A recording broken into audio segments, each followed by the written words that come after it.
North Korea has carried out a new missile test just 8 days after its last test launch. It was initially picked up on by South Korea's military and later confirmed by Japan and the United States. More details now from Murad Gazdiev. When it comes to North Korea, passions aren't being inflamed. They're on fire and burning hotter seemingly every week. Another ballistic missile launch, 1 week since its last such launch. We know they launched this missile, which flew for 500 kilometers. They launched at 8 a.m. GMT from the south to aviation. But it also had a message, and Japan's Minister of Foreign Affairs said this: "I feel strongly that further pressure is needed when assessing North Korea's provocative behavior. I will continue to work with China while working with the US and South Korea. We have to think about it." And that is the message coming from all of these countries: South Korea, Japan, the United States. It is about meeting North Korea and fighting fire with fire. Earlier on, North Korea vowed that such an approach would not work. As it said, the more the US increases pressure against us, the more we will ramp up our efforts to boost our nuclear deterrence. The United States earlier said that they won't back down, that they will meet North Korea at every turn and fight them with much the same tactics. Here's what the United States UN representative had to say. He's in a state of paranoia. He's incredibly concerned about anything and everything around him. And so what we're going to do is continue to tighten the screws. He feels it. He absolutely feels it. And we're going to continue, whether it's sanctions, whether it's press statements, anything that we have to do, we're going to do. Doesn't appear to be affecting his actions. De-escalation is coming from all sides. All sides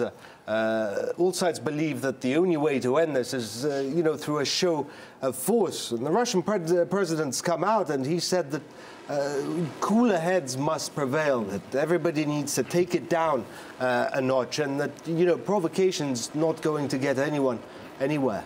Russia is against expanding the pool of nuclear powers, including North Korea. We've seen the forcible overthrow of regimes and invasions of other countries, which provokes an arms race. We need a more comprehensive approach to strengthen the system of guarantees, relying on international law. We have to return to dialogue with North Korea. We need to stop intimidating them and find peaceful solutions. I believe it's possible. An intensity of launches like what we're seeing now being carried out by North Korea is nearly unprecedented, given that they're testing these intercontinental and regular ballistic missiles. So, there's a lot of room for escalation, and let's just hope it doesn't come to that.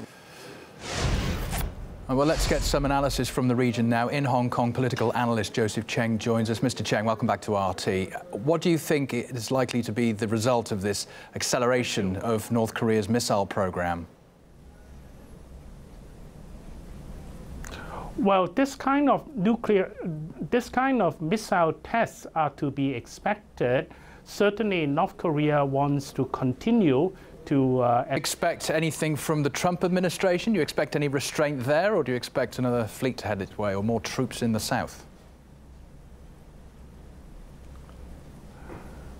I guess there will be more posturing, such as strengthening of economic sanctions against North Korea.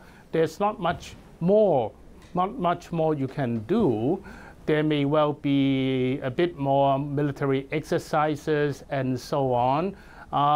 The South Korean government is now being formed after the presidential elections.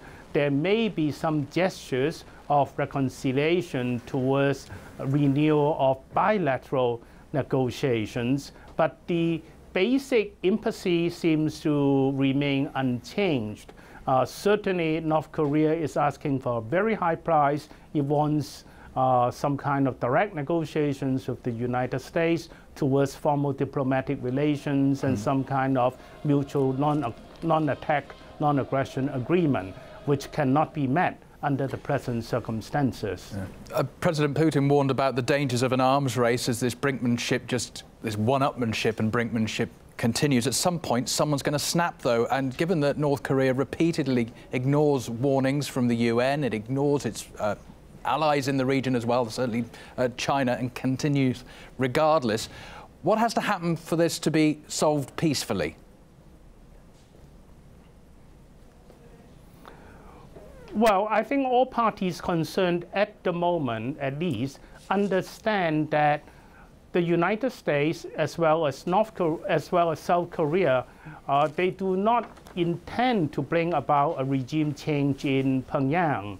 And certainly, Russia and China believe that their warnings against the United States are sufficient to have that kind of deterrence effect. So at the moment, we see a lot of military posturing, escalation of tension, and the maintenance of the basic impasse. But as long as all actors remain rational, major military conflicts can be and probably will be avoided. Let's hope cool heads prevail. For now, though, in Hong Kong, political analyst Joseph Cheng, I really appreciate your thoughts this afternoon. Thank you.